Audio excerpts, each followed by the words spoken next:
तो हेलो भाई लोगों, फिर से स्वागत है आपका एक और नई मूवी एक्सप्लेनेशन में। और आज हम बात करेंगे मूवी लकड़बग्गा के बारे में। और जो भी इस चैनल पे नया आया हो भाई, वीडियो को लाइक कर देना, चैनल को सब्सक्राइब कर देना। तो कहानी को शुरू करते हैं। मूवी के शुरुआत में हम अर्जुन नाम के एक लड़के को देखते हैं जो कि अपना काम खत्म करके घर की ओर जा रहा होता है। लेकिन उसकी एक हैबिट थी, रास्ते में उसे जितने भी कुत्ते दिखाई पड़ते थे उनको वो खाना खिलाता था। अर्जुन अपना पेट भरने के लिए डिलीवरी बॉय का करता था और छोटे बच्चों को मार्शल आर्ट भी सिखाता था। उसके माता पिता बचपन में ही गुजर गए थे, तो वो अकेले ही अपनी जिंदगी जी रहा था। कुत्तों को अपना यार दोस्त बनाकर उसने अपनी जिंदगी खुशियों से भर दी थी और उन्हीं की सेवा करके अपना जीवन बिता रहा था। वो कुत्तों के बच्चों को बिस्किट खिला ही रहा होता है, तभी एक आदमी बेढंग तरीके से बाइक चलाते हुए वहाँ से गुजर जाता है और एक कुत्ते का बच्चा बाइक के नीचे आने से बाल बाल बच जाता है। अर्जुन गुस्से में चिल्लाते हुए कहता है कि गाड़ी ढंग से चलाया कर, अभी ये बच्चा मर जाता तो। वो आदमी एक नेक इंसान तो होता नहीं है जो इसी मासूमियत भरी बातें सुनकर वापस चला जाता। वो अपना गुरूर दिखाते हुए दो चार लोंडों को बुलाता है और जैसे ही अर्जुन को मारने के लिए आगे बढ़ता है तो उसको पता चलता है कि ये तो उसका बाप निकला। वो उसके हमले से बचे हुए कुत्ते के बच्चे को लेकर वहाँ से भाग निकलता है। वो एक जगह के पर जाकर छुप जाता है और वो लोग उसको ढूंढ लेते हैं और उसको मारने के लिए घेर भी लेते हैं। अर्जुन मास्क लगाकर पहले अपना मुंह ढकता है और तैयार हो जाता है उनसे लड़ने के लिए। वो बारी बारी एक एक करके सबकी हड्डी पसली एक कर देता है, लेकिन किसी को भी जान से नहीं मारता क्योंकि वो बस सही के लिए ही लड़ रहा था, ना कि एक खूनी दरिंदा बनने के लिए। अब अगले दिन वहाँ पे पुलिस आती है और उन सभी अधमरे इंसानों को लेकर अस्पताल पहुँचा देती है और ये पता करने में लग जाती है कि आखिर उनकी इतनी बुरी हालत करी किसने। पुलिस ऑफिसर अपने सीनियर ऑफिसर अक्षरा को बताता है कि इन लोगों को जिसने मारा है वो अकेला ही बंदा था और अकेले ही इनकी टट्टी निकाल दी और उनकी मारने की वजह ये है कि ये कुत्ते के बच्चे को मारने वाले थे। अब यहाँ पे ये बात पता चलती है इस तरह की वारदात पहली बार नहीं हुई है, बल्कि हर जगह ये खबर फैली हुई थी कि कोई एक अज्ञात इंसान मास्क पहनकर उन लोगों को मारता है जो कुत्तों के साथ बुरा करते हैं। यानी कि जो काम पुलिस का होता है वो लोंडा कर रहा होता है, लेकिन पुलिस के लिए वो भी एक मुजरिम ही होता है। तो अक्षरा को उसकी तलाश होती है और वो सोचती है कि कब वो पकड़ में आएगा। पुलिस ऑफिसर अक्षरा उस अज्ञात इंसान को विजिलेंटे कहकर बुलाती थी, जिसका मतलब ये होता है कि जो काम पुलिस नहीं कर सकती कोई अपने कंधे पर बंदूक रख के चला रहा है। अक्षरा अपने जूनियर ऑफिसर से इस केस से जुड़ी बातें कर ही रही होती है, लेकिन तभी वहाँ पर अर्जुन आ जाता है जो कि अक्षरा को उसके तलाक के पेपर डिलीवर करने आया हुआ था। अक्षरा की शादीशुदा जिंदगी ठीक नहीं चल रही है, जिसके कारण अब उसका डिवोर्स हो रहा है। अब हम देखते हैं कि अर्जुन अपने ऑफिस पे जाता है जहाँ पे शोंकू और बाटू नाम के दो कुत्ते पले हुए थे। वो देखता है कि शोंकू वहाँ से गायब है, तो उसको चिंता होने लग जाती है कि वो कहाँ पर चला गया। तो वो उसको ढूंढने के लिए निकल जाता है। काफी तलाशने के बाद भी उसे शोंकू नहीं मिलता है, पर वो अपनी तलाश जारी रखता है। तभी अक्षरा को अर्जुन कुछ ढूंढते हुए दिखाई पड़ता है, तो उसके पास जाकर पूछने पर बताता है कि उसका पालतू कुत्ता शोंकू कहीं पर नहीं मिल रहा है। अर्जुन को इस डॉग के ब्रीड के बारे में पूरी जानकारी होती है और वो इंडियन डॉग्स को ज्यादा महत्व देता है क्योंकि उन्हें कोई और महत्व नहीं देता था और सभी लोग इंडियन डॉग्स को आवारा गली का कुत्ता ही कहते थे। पर अर्जुन के लिए वो भी उतने ही जरूरी है जितने की बाकी कुत्ते होते हैं। अब हम आर्यन नाम के एक लड़के को देखते हैं जो कि कुत्तों के अंदर नशीला पदार्थ भरकर उन्हें सप्लाई करने और इलीगल तरीके से एनिमल ट्रैफिकिंग करने का काम करता था। उसको जानवरों से कोई लगाव नहीं होता और उसका ये मानना था कि जो दुनिया में आया है उसे तो मरना ही है और जंगली जानवर तो मरने के लिए ही बने पैदा हुए होते हैं और उसके लिए सब कुछ बिजनेस होता है। अब हम देखते हैं कि अर्जुन ने घर में मछली डिलीवर करने के लिए जाता है जो कि पिता ने अपनी बेटी को गिफ्ट करने के लिए मंगाई होती है। वो मछली पैकेट में मरी मिलती है तो पिताजी उसे लेने से मना कर देते हैं, तो अर्जुन उसे वापस करने के लिए दुकान पर जाता है। दुकानदार उससे काफी बदतमीजी से बात करता है और दूसरी मछली देने से मना कर देता है। तभी अर्जुन को कुत्तों के भौंकने की आवाज सुनाई देती है। वो देखता है कि कई तरह की प्रजाति के कुत्ते पिंजरे में बंद होते हैं। कुछ तो वैसे थे जो कि ठंड वाले इलाकों में ही पाए जाते हैं, पर दिमाग से गरीब और पैसों से अमीर लोगों के शौक पूरे करने के लिए उनको बेचने के लिए दुकान में रखा जाता है और वो गर्मी के मारे परेशान होते हैं। अर्जुन दुकानदार से उन्हें एसी में रखने को कहता है, पर दुकानदार उसको धक्का देकर कहता है और दुकान से बाहर निकाल देता है। और यहाँ पे हमें अर्जुन की बैक स्टोरी दिखाई जाती है कि वो कैसे मार्शल आर्ट में माहिर बना और उसने कैसे बेजुबानों की आवाज बनने का जिम्मा उठाया है। हम देखते हैं कि अर्जुन के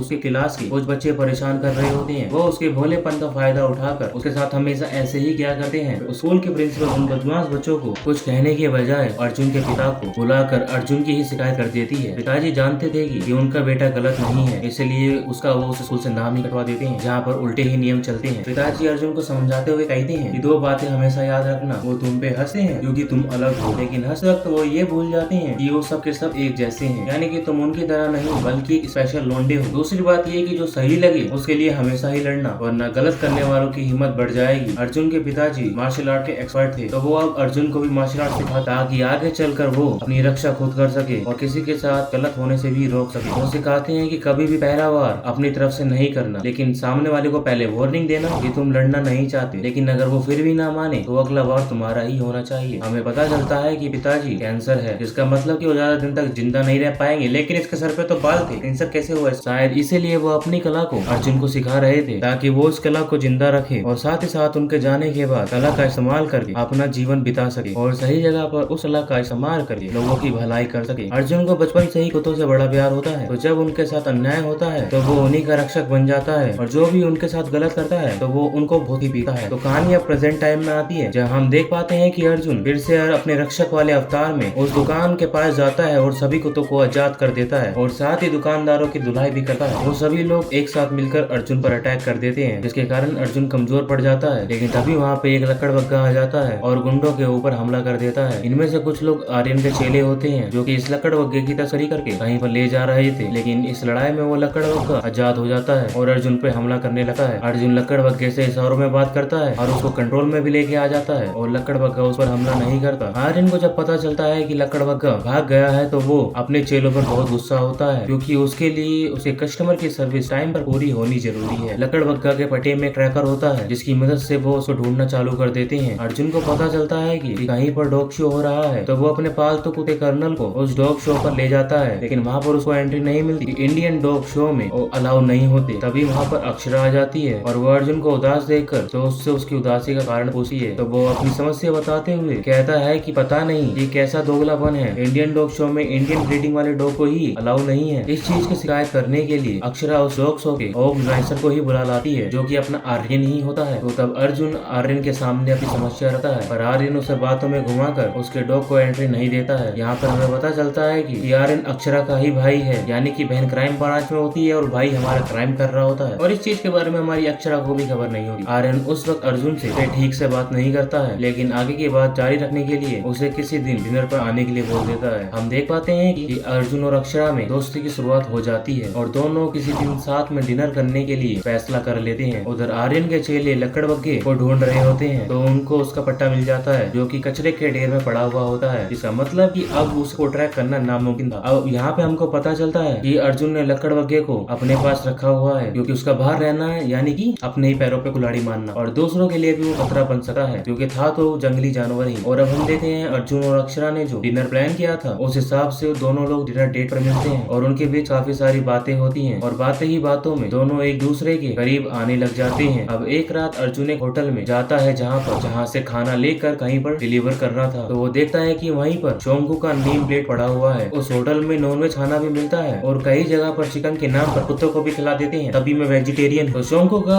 नेम प्लेट उस होटल के सामने देखकर अब अर्जुन समझ चुका था कि हमारा कुत्ते का प्लेटर बन चुका है। ये गंदगी दिन पे दिन बढ़ती जाती है, जिसकी चपेट में शोंकू भी आ चुका है, और इस बात से अर्जुन का खून खोल जाता है और वो फिर से पहुंच जाता है उन लोगों को मारने के लिए जो ऐसे काम करते हैं। वो सभी आर्यन के ही आदमी होते हैं, जो कि पहले भी मार खा चुके हैं और अब दोबारा मार खा रहे होते हैं, और इन सभी गलत कामों के पीछे हमारा आर्यन ही होता है। अर्जुन को आर्यन ने खाने पे आमंत्रित किया था, तो वो अक्षरा के साथ उसके घर पे चला जाता है और डॉग शो में इंडियन डॉग की एंट्री के बारे में बात करते हुए कहता है कि ताकत और स्टेमिना की बात करें तो कई इंडियन डॉग्स फॉरेन ब्रीड्स के डॉग्स को हरा सकते हैं, और कंपटीशन तो सभी में होना चाहिए, क्योंकि है तो सभी कुत्ते। आर्यन कहता है तुम्हारी बात तो सही है, लेकिन ये दुनिया सबके लिए एक जैसी नहीं है। उसकी बातों से अर्जुन समझ जाता है कि वो कैसा इंसान है और वो कभी भी उसकी बात नहीं सुनने वाला। अब दोनों लोग वहाँ से निकल जाते हैं और अक्षरा जिम जा रही होती है, तो वो अर्जुन को भी साथ ले जाती है। इसी भी उन दोनों में अचानक से समझ जाओ क्या होता है। अब हम देखते हैं कि आर्यन अपनी माशुका को विजिलेंटे को मारने के लिए भेज देता है, क्योंकि वो भी मार्शल आर्ट में एकदम एक्सपर्ट है, क्योंकि एक चाइनीज लोंडिया दिख रही है, चाहे ये नेपाली भी हो। अब अर्जुन और उस लड़की के बीच फाइट होती है और दोनों ही अपने मार्शल आर्ट दिखा रहे होते हैं, लेकिन हमारा अर्जुन लड़की के सामने टिक नहीं पाता और बेहोश हो जाता है। सख्त लोंडा नहीं है ये। लड़की अर्जुन का मास्क हटाकर उसकी फोटो खींचकर आर्यन को भेज देती है, और उसके बाद अर्जुन के घर जाकर उसके पालतू कुत्ते कर्नल को मार देती है बदला लेने के लिए। अर्जुन होश में आके जब घर आता है तो पाता है कि कर्नल अब शहीद हो गया है, तो वो हमारा सिसक सिसक कर रोता है। अर्जुन की पिक्चर वायरल हो गई थी, तो अक्षरा उसको पकड़ने के लिए आ जाती है, लेकिन कर्नल के मरने के बाद अर्जुन का खून खोल चुका था, तो वो अक्षरा को चकमा देकर वो सीधा आर्यन के घर पहुंच जाता है, क्योंकि उस फाइटर लड़की को उसने उसके साथ ही देखा था। तो उस लड़ाई के होने के बाद वो समझ गया था कि इन सब के पीछे आर्यन का हाथ है। आर्यन भी जानता कि अर्जुन उसके पास जरूर आएगा, तो वो पहले अपने बॉडीगार्ड को उसको मारने के लिए भेज देता है, लेकिन अर्जुन उसे मार मार के एक किनारे पे फेंक देता है। फिर उसके बाद अर्जुन से लड़ने के लिए वो लड़की दोबारा आती है, लेकिन इस बार अर्जुन उसको हरा देता है। अब बारी आती है आर्यन की, क्योंकि वो भी मार्शल आर्ट में माहिर होता है। अब अर्जुन और उसके बीच लड़ाई होती है। आर्यन अर्जुन से हार जाता है, लेकिन वो एक बंदूक वहाँ से उठाता है और अर्जुन के ऊपर गोली चला देता है। लेकिन आर्यन को अर्जुन के घर से लकड़बग्गा मिल जाता है, तो वो उसको अपने यहाँ पे ले आया था। लेकिन लकड़बग्गा अर्जुन के साथ काफी समय था और उसने उसका बहुत ही अच्छे तरीके से ट्रेन कर दिया था। तो जैसे ही अर्जुन सीटी मारता है, लकड़बग्गा भागते हुए आर्यन के ऊपर हमला कर देता है और उसको टपकाई डालता है। और अब हम देखते हैं कि अर्जुन हॉस्पिटल में भर्ती होता है, लेकिन होश में आते ही वो वहाँ से भाग जाता है, क्योंकि उसको पता था कि ठीक होने के बाद उस पर कार्रवाई जरूर होगी। अब हम देखते हैं कि अक्षरा, जो कि कुत्तों से बहुत डरती थी, वो अब कुत्तों को खाना खिला रही होती है और उनको प्यार भी कर रही होती है। तभी वहाँ पर अर्जुन आ जाता है, लेकिन अक्षरा उसे पकड़ने की बजाय उसको एक स्माइल पास करती है। लोंडिया सेट हो गई। इसका मतलब कि वो समझ चुकी थी कि अर्जुन गलत नहीं है, बल्कि वो जो कर रहा था वो इन बेजुबानों की भलाई के लिए ही कर रहा था। और इसी अंडरस्टैंडिंग को दिखाते हुए ये मूवी खत्म होती है। जिसको मूवी की स्टोरी मेरे मुंह से पसंद आई हो, वीडियो को लाइक और चैनल को सब्सक्राइब